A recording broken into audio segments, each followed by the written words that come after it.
You ask Tiger to solve. This deals with linear equations with one unknown. The final result is x equals 15/2. Let's solve it step by step. Group all constants on the right side of the equation. Add 8 to both sides. Simplify the arithmetic.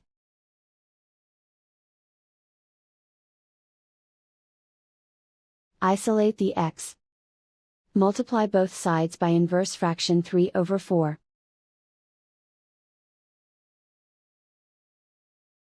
Group like terms. Multiply the coefficients. Simplify the fraction.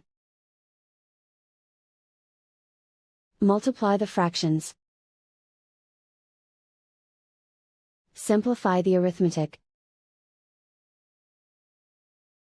And so the final result is x equals 15/2.